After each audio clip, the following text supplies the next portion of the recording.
नमः शिवाय। श्री शिवाय नमस्तुभ्यम। श्री आदिशक्ति पार्वती माताए नमः। श्री विघ्नेश्वराय नमः। श्री लक्ष्मी नारायणे नमः। श्री सरस्वती ब्रह्माय नमः। श्री सियारामे नमः। श्री रामदास हनुमाने नमः। श्री राधे श्यामे नमः। हे शिवजी, તમારી કૃપાથી હું આ શિવ પુરાણ વાંચી રહી છું અને મારી મમ્મી, બેન અને તમામ શ્રોતા શિવ પુરાણ સાંભળી રહ્યા છે। અમે બધા શિવ પુરાણનું જ્ઞાન પ્રાપ્ત કરી શકીએ એટલી શક્તિ પ્રદાન કરજો અને શિવ પુરાણનું તેજ સહી શકીએ એટલી ક્ષમતા પ્રદાન કરજો। હે વિઘ્નેશ્વર ગણપતિ બાપા, તમે શિવ પુરાણના વંચનમાં આવતા તમામ વિઘ્ન હરજો। हे कृष्ण मनोहारिणी राधा जी, हे श्याम सुंदर, हे सिया राम जी, हे रामदास हनुमान जी, तमे शिव पुराण सांभळवा जरूर पधारजो अने मारा हृदयमां स्थान ग्रहण करजो। ओम नमः शिवाय। श्री शिवाय नमस्तुभ्यम। द्वितीय संहिता सप्तमो अध्याय, पेज नंबर 308। मेधा तिथि के यज्ञ में संध्या का गमन एवं अपना शरीर त्याग कर सूर्यलोक में जाना और अपना अरुंधति नामकरण तथा वशिष्ठ के साथ विवाह एवं शक्ति आदि पुत्रोत्पत्ति वर्णन। ब्रह्मा जी बोले, इस प्रकार भगवान सदाशिव जब संध्या को वर देकर अंतर्ध्यान हो गए, तब वह महर्षि मेधातिथि के समीप गए। वहां पर भगवान सदाशिव की कृपा से उसे किसी ने नहीं देखा। उसने उस समय तपस्या के विषय में उपदेश करने वाले उस ब्रह्मचारी का स्मरण किया।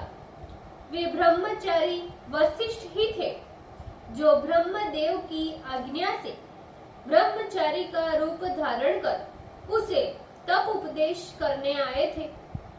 संध्या ने तपस्या का उपदेश करने वाले उस ब्रह्मचारी ब्राह्मण वशिष्ठ का पति रूप से स्मरण किया। वह ब्रह्म कन्या संध्या सदाशिव की आज्ञा से मुनियों द्वारा अलक्षित हो उस यज्ञ अग्नि में प्रवेश कर गई। उसका सारा शरीर पुरोडाश के समान तत्क्षण भस्म हो गया, जिससे अलक्षित रूप से पुरोडाश का गंध चारों ओर फैल गया। पुनः सदाशिव की आज्ञा से अग्नि ने उसके शरीर को भस्म कर सूर्यमंडल में प्रवेश करा दिया।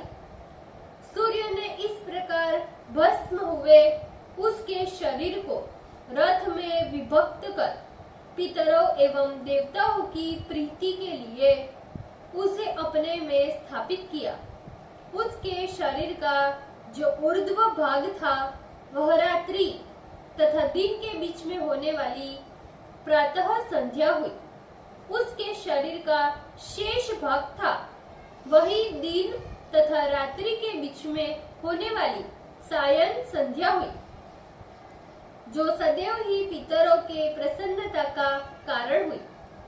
सूर्योदय के पहले जब अरुणोदय होता है, तब वही काल देवताओं को प्रसन्न करने वाला प्रातः संध्या कहा जाता है। जब लाल कमल के समान सूर्य अस्त हो जाता है, तब सायं संध्या का उदय होता है, जिससे पितरों को अत्यंत प्रसन्नता होती है। उसके मन सहित प्राण को परम दयालु शंकर जी ने शरीरधारियों के दिव्य शरीर से निर्मित किया था। जब मेधातिथि का यज्ञ समाप्त हो रहा था, तब उन्हें वह दे दीप्यमान सुवर्ण के समान कांति वाली कन्या यज्ञ कुंड के अग्नि में प्राप्त हुई। महामुनि ने यज्ञ से प्राप्त हुई उस कन्या को बड़ी प्रसन्नता से ग्रहण किया और उसे स्नान कराकर अपनी गोद में बिठाया। उन्होंने उस कन्या का नामकरण अरुंधति किया। उस कन्या को प्राप्त कर वे शिष्यों सहित अत्यंत प्रसन्न हर्षित हुए। उसने किसी भी कारण के उपस्थित होने पर अपने पातिव्रत्य धर्म का त्याग नहीं किया। इसीलिए इस त्रिलोकी में उसने स्वयं अरुंधति नाम धारण किया। ब्रह्मा जी बोले, हे सुरर्षि नारद, यज्ञ समाप्त करने के उपरांत वे मुनि कन्या रूप संपत्ति की प्राप्ति से अपने शिष्यों सहित अत्यंत कृतकृत्य हो उठे और वे अपने उस आश्रम में उस कन्या का लालन पालन करने लगे। तदंतर वह कन्या चंद्रभागा नदी के तट पर तापसारण्य नामक उस महर्षि मेधातिथि के आश्रम में बढ़ने लगी। वह सती 5 वर्ष की अवस्था में अपने गुणों से चंद्रभागा नदी तथा तापसारण्य संगनक उस आश्रम को पवित्र करने लगी। ब्रह्मा, विष्णु तथा महेश्वर ने उसका विवाह ब्रह्मपुत्र वशिष्ठ के साथ करवाया। हे मुने, उस कन्या के विवाह में सुखदायक महान उत्सव हुआ, जिससे सभी देवता तथा मुनिगण अत्यंत प्रसन्न हुए। उस वशिष्ठ को पति प्राप्त कर अत्यंत प्रसन्न हुई। उस विवाह में ब्रह्मा, विष्णु तथा महेश्वर के हाथ से जो जल गिरा, उससे क्षिप्रादि 7 पवित्र नदियां उत्पन्न हुई।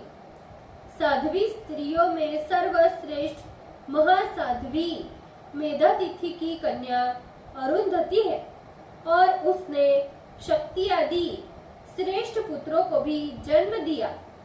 मुनि श्रेष्ठ वशिष्ठ को पति प्राप्त कर दाम्पत्य सुख में प्रवृत्त हुई।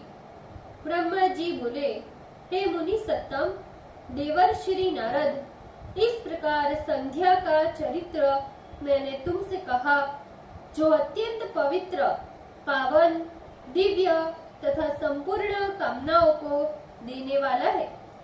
जो पुण्यशील स्त्री तथा पुरुष इस चरित्र को सुनेगा, उसका संपूर्ण मनोरथ पूर्ण होगा, इसमें संदेह नहीं। ओम नमः शिवाय। श्री शिवाय नमस्तुभ्यम।